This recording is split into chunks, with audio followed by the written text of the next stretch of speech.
গাছ আমাদের চারপাশে আছে, যদিও নাগরিক জীবনে বিস্তৃতিতে গাছ কেটে ফেলা হচ্ছে।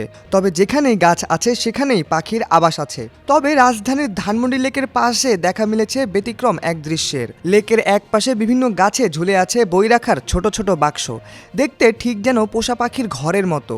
লেকে আসা দর্শনার্থীদেরও আকৃষ্ট করছে এইসব বইয়ের বাক্স। বই পড়াকে সহজ করার সুন্দর এই উদ্যোগকে স্বাগত জানাচ্ছেন অনেকেই। লেকে আগতরা বলছেন, ঢাকা ও ঢাকার বাইরে পার্কগুলোতে এমন উদ্যোগ নেওয়া হলে বইয়ের প্রতি মানুষের আগ্রহ আরও বাড়বে, পাঠকরাও উপকৃত হবেন। তবে গাছে পেরেক ঠুকে এই বইয়ের বাক্স স্থাপনের সমালোচনা করেছেন অনেকেই। ব্যক্তি উদ্যোগেই বই পড়ার এই ব্যবস্থা করেছেন ধানমন্ডির বাসিন্দা জাকিয়া রায়হান রূপা। প্রথমে লেকের পাশে একটি বাক্স স্থাপন করেন তিনি, পরে সামাজিক যোগাযোগ মাধ্যম ফেসবুকে শেয়ার করলে অন্যরাও এই ভালো কাজে সহযোগিতার হাত বাড়িয়ে দেন। আপাতত 3টি বইয়ের বাক্স বসানো হয়েছে, আরও 6টি বাক্স বসানোর কাজ চলছে। এভাবে বাক্সের সংখ্যা আরও বাড়বে বলে মনে করেন রূপা।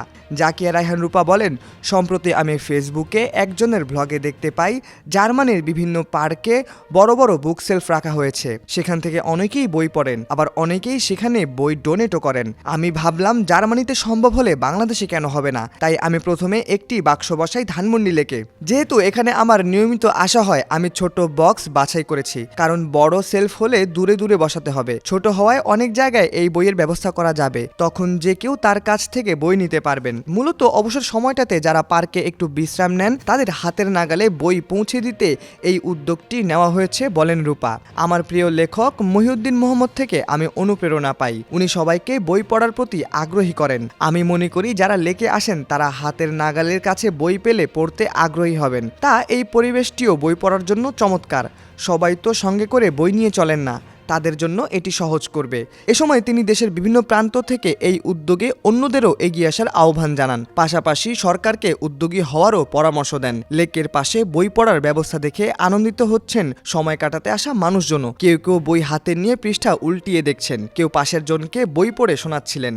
লেকে ঘুরতে আসা চঞ্চল এদবর নামে এক যুবক বলেন, এটি একটি দারুণ উদ্যোগ। কাজের ফাঁকে কারো সঙ্গে দেখা করতে বা ঘুরতে আসা হয় এই লেকে, তখন আমাদের সঙ্গে মোবাইল ফোন ছাড়া আর কিছুই থাকে না। এই বাক্সগুলো দেখে মোবাইল ছেড়ে বই পড়ার কথা মনে জাগলো। অন্তত কিছুটা সময় বইয়ের মাঝে কাটানো গেল। কোনো না কোনোভাবে পুরোটা পড়ে শেষ করার আগ্রহ থাকবে। এভাবে আবারও বই পড়ার অভ্যাস তৈরি হবে। মগবাজারের বাসিন্দা তাহমিনা আক্তার সালমা এসেছিলেন লেকে। তিনি বলেন, রূপার এই উদ্যোগ ব্যতিক্রমী ও প্রশংসনীয়। তবে বই রাখার বস্তুটি সুনির্দিষ্ট জায়গায় রাখা উচিত। লেকের ব্যবস্থাপনায় যারা আছেন, অর্থাৎ লেক উন্নয়ন কিংবা সংরক্ষণ সংশ্লিষ্টদের সঙ্গে কথা বলা উচিত। কেউ দায়িত্ব না নিলে সিটি কর্পোরেশনের কারো সঙ্গে কথা বলতে হবে। বই রাখার এই বস্তুটি যেন চুরি না হয়, কিন্তু কোনোভাবেই গাছের সঙ্গে পেরেক মেনে রাখা পরিবেশ উপযোগী নয়। গাছের সুরক্ষার বিষয়টি নিয়েও ভাবতে হবে। রূপা একদিকে অবচেতনে ভুলে যেতে পারেন, তার উদ্যোগে ছোট বিচ্যুতিকে যেন হেয় না করা হয়। স্কুল পড়ুয়া মেয়েকে নিয়ে লেক দিয়ে হেঁটে যাওয়ার সময় কিছুক্ষণ বিশ্রাম নিচ্ছিলেন মমতাজ আক্তার। এ সময় বইয়ের বক্স দেখে